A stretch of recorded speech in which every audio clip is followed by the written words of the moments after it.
21 мая 2018 года. Едем к дилеру, Братск автодилер, на замену раздаточной коробки. Сейчас еще на заправочку заеду. Заправиться надо. А то до города 40 километров. Живу я в поселке.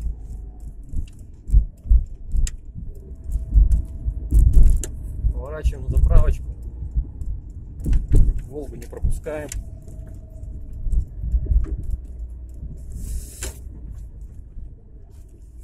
Тут у нас такие дороги к заправке. С каждым годом дороги все хуже, хуже и хуже.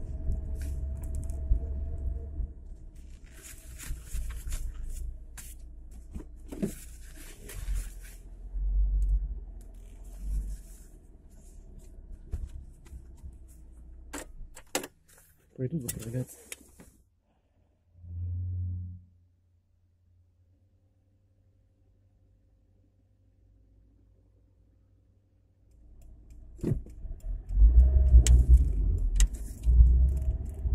Вот и все, выезжаем на федеральную трассу и прямиком в центр нашего города. Вообще Братск строился именно с моего поселка, начинался. А центр почему-то сделали за 40 километров. Я сильно не углублялся, почему. Да и ладно, сделали, да сделали. У меня есть такой веселый знакомый. Он знает о моей проблеме. Говорит: Виталька, я, говорит, знаю, в чем причина стуков в твоей Ниве. Я говорю: ну расскажи. И он рассказал. Говорит: у тебя просто, говорит, в голове, говорит, на ниточке от макушки висит орешек. И когда ты едешь в машине по нашим дорогам, вот эта вся шаткость-валкость, она делает размах для орешка, и он ударяет по твоей черепушке пустой. Подъезжаем к нашей славной Братской ГЭС. Почему славная? Также, если не ошибаюсь, она единственная ГЭС в России, по которой сразу ходят и автомобили, и поезда. Снизу автомобили, сверху поезда. Вот они дырочки. Тут вообще, наверное, 10 сантиметров была дыра. Большая такая яма. Сейчас поселок Энергетик начинается.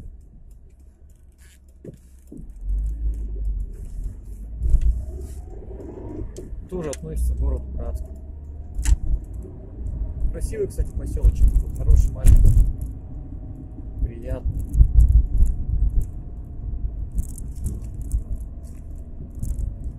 Чистенький, можно так сказать. Дороги, конечно, тоже адские.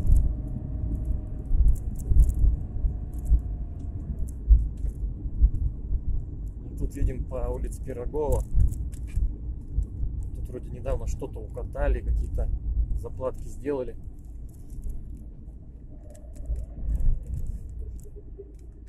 Посмотрим, надолго ли хватит. Каждый год они эти заплатки делают. Каждый год. Вот смотрите, впереди меня гора, очень длинная, затяжная. Это маломощности Нивы, которые кричат, что она маломощная, там не хватает. Но это избалованы какие-то люди скоростью. Вот смотрите, я сейчас на эту гору залечу до конца. У меня будет скорость 100 км в час. Вот и разогнался до 110 и лечу в эту гору на 4-й передаче. Пока 110 держит. 4000 оборотов, ну почти там не доходит, что 110 так и держит, она даже набирает. Кто сказал, что Нива маломощная? Вот мы летим 110.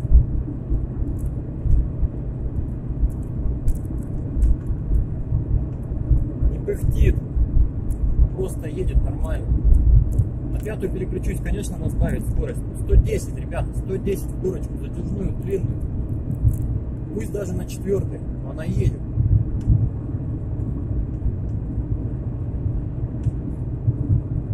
Поверьте на слово, 110 км в час. Все, сбавляю скорость.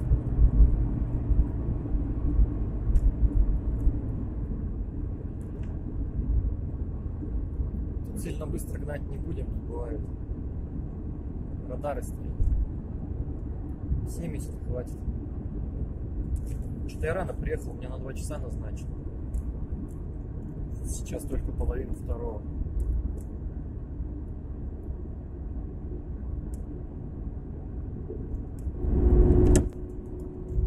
Подъезжаем к автодилеру.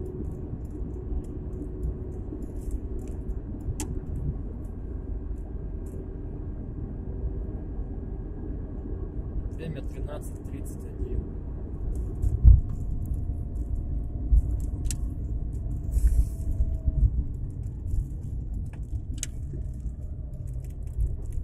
Вот он, наш автодилер.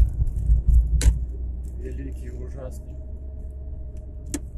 Что-то я в последнее время у них в продаже не вижу Нивы Chevrolet. Наверное, отказались от них. То УАЗиков. Вроде как прилично.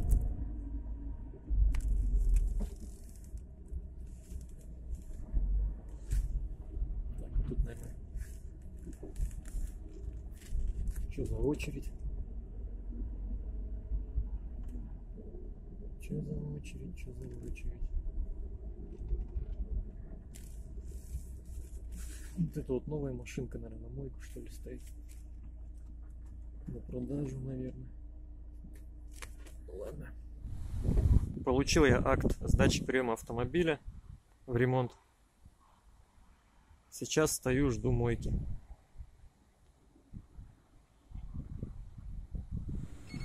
Вот он акт. Вот мойка.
Приехал я от автодилера.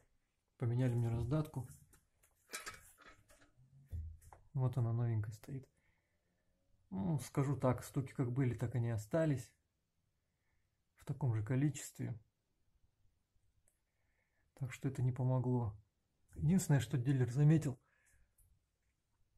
вот в этом шрусе, который соединен с редуктором переднего моста, люфт довольно-таки приличный, как им показалось. Сказали, что будут менять мне кардан полностью в сборе.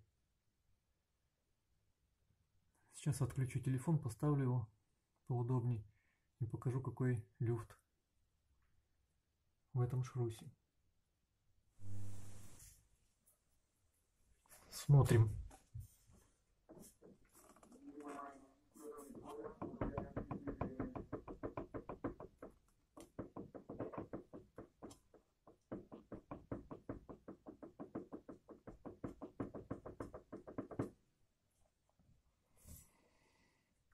Вот такой вот люфт. Вот противоположная сторона карданного вала. Шрусик наш. Так, теперь смотрим, слушаем.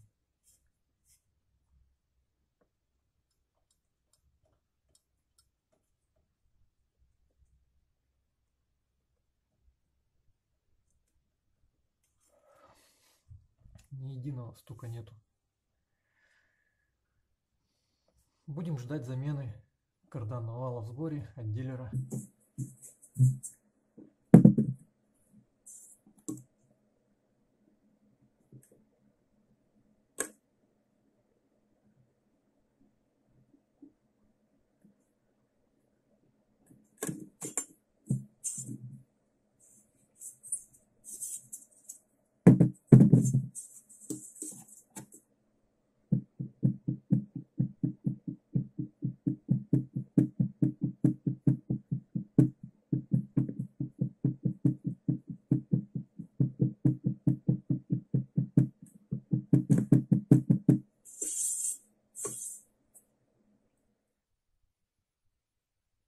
Нашел статью в интернете, ссылка на нее будет под этим видео.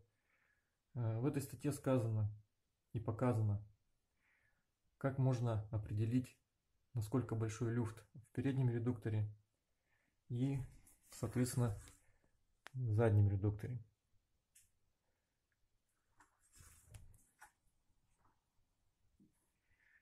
Эта статья относится к моей проблеме также. Стуков при переключении коробки переменной передачи и плавном ложении сцепления. Вот. Там все прекрасно описано, можете, в принципе, это все проделать со своими шевиками. И сразу говорю, там нужен помощник, потому что одному будет это сделать невозможно. Вот. Там, значит, нужно будет сделать вот такое количество рисок. В принципе, там все очень просто. Делается за 3 минуты, даже, наверное, меньше. Вот такое количество рисок.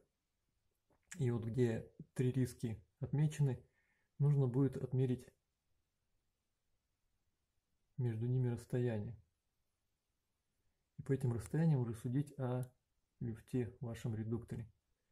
Ну, наперед забегу, скажу, что у моей машины пробег скоро 11 тысяч будет. А вот по замерам вот этих вот 3 рисок у меня соответствует пробегу уже 50 тысяч. Где-то так вот. Вот, я думаю, это с новья с завода уже такое было. Потому что стуки были, в принципе, такие же, как и сейчас. Ну и на заднем редукторе я тоже сделал риски. Вот они сейчас сфокусируются. В принципе, тут тоже все очень просто измеряется. Ну, про задний редуктор скажу так. Задний редуктор у меня в норме. Вот, измерил расстояние. Довольно-таки живой еще редуктор.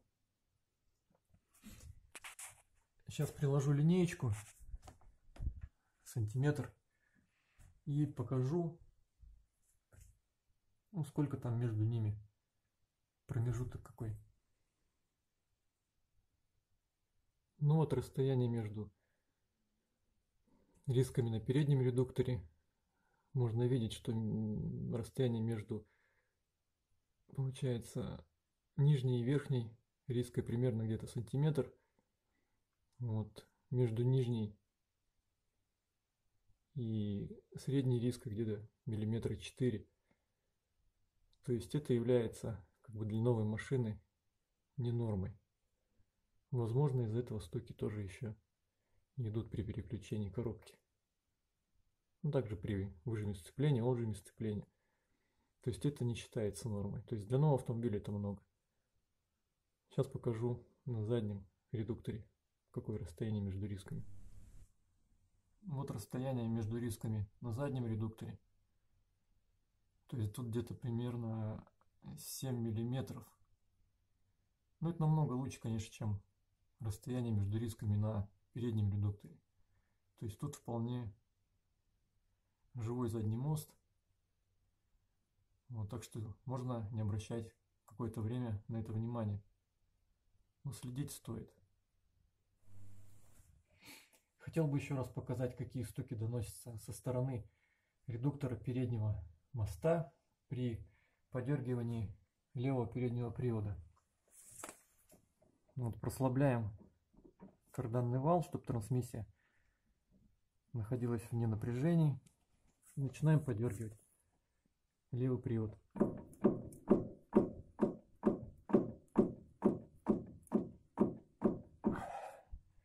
Далее, получается, прокручиваем карданный вал, удерживаем его в напряжении, трансмиссия у нас тоже в напряжении, и передний левый привод также дергаем вверх-вниз.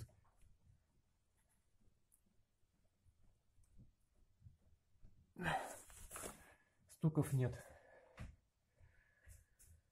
С правым приводом примерно такая же ситуация, но там стуки чуть потише, показывать не буду.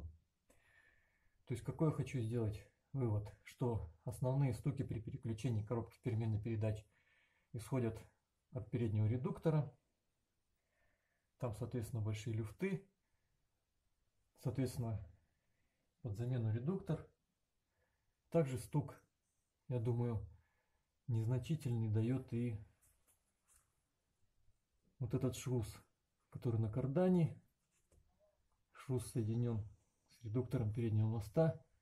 Я также показывал, какой там люфт есть. Вот. В совокупности это дает такие стуки.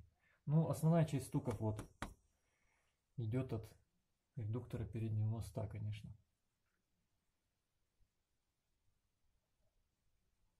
Будем бороться дальше. Будем добиваться справедливости, будем убирать эти стуки.